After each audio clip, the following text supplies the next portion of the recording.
Earlier I made a video comparing the four mythic characters, and some people in the comments remarked how the final form of the mythic ghost does not look notably realistic.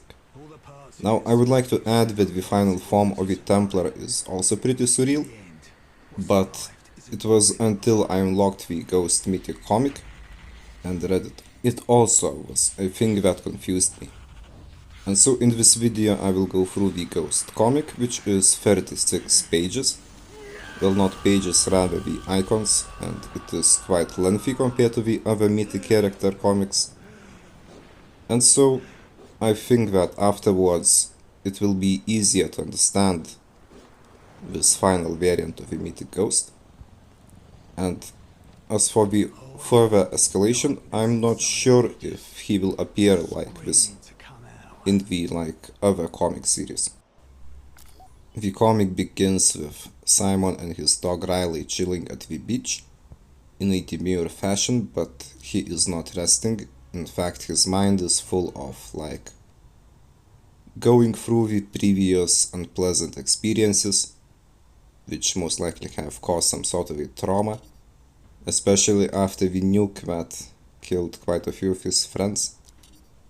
And so he is being approached by a woman, and she tries to strike a conversation, but being a true Sigma male, he instead ends up having a internal dialogue with his alter ego, a final form Mythic Ghost variant. And you can see how he is being dragged into the said dialogue.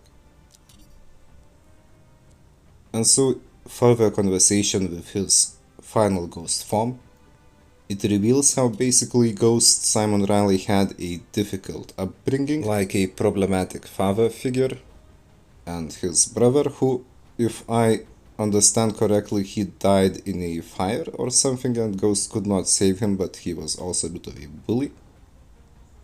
And so Ghost from early days started creating this final form persona, which is basically a fearless warrior.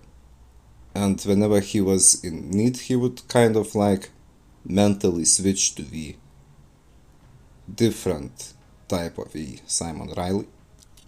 This big guy, the final mythic ghost.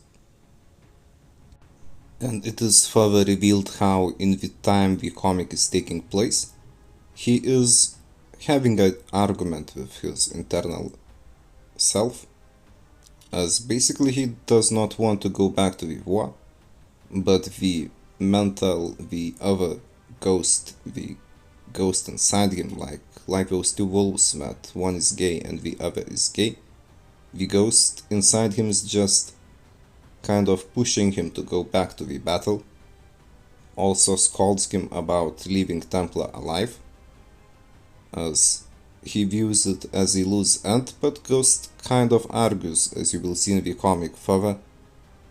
And so, in the current comic, or the non-mythic comic, but the regular one, it is revealed how he met Templar and they kind of want to team up, most likely, and go against the General Shepherd.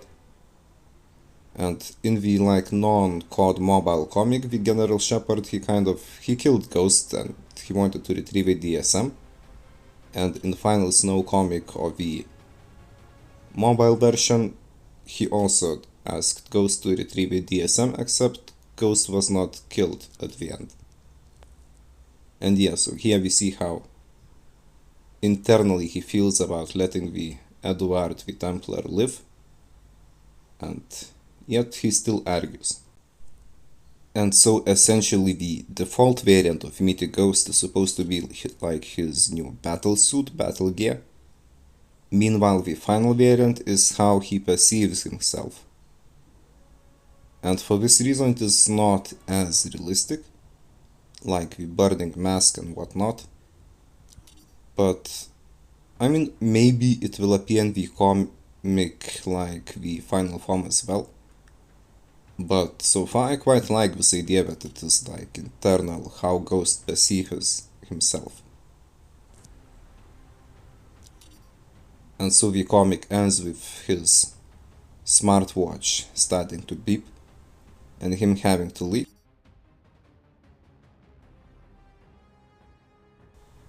And as you can see, it is signaling General Shepard, and at the moment he is like teamed up with General Shepard. There is this extra dossier that I will go through after the comic ends. And so he starts to suspect that the general, that he is not really a good guy. And the woman, she persists that Ghost would stay, but he is adamant about leaving. And yeah, this is some extra like dossier. It is written as in a psychologist was analyzing Simon Riley. And it just notes how the UAC fell apart and how he started to suspect that there are some other external forces, like other companies that are just doing bad things, and kind of paranoia vibes. It's giving paranoia. But overall, I think that this comic, it certainly clarifies everything. At least I described how I understood the message and the idea. So if you have some other observations after reading it all, you might as well share in the comments section. Or if you have questions, agreements and whatnot, also comment. Because like I wanted to share the finding, and I'm curious what other people have observed. And so yeah, I'm not sure if this ghost variant it will appear like in the mainline comic, because it is in fact not as realistic, although I mean it's kind of doable to imagine that he just has some sort of a fire thrower around his mask, and the mask is kind of fireproof, just it would not make a lot of sense to have such sort of a gear. But yeah. And so this ends the review.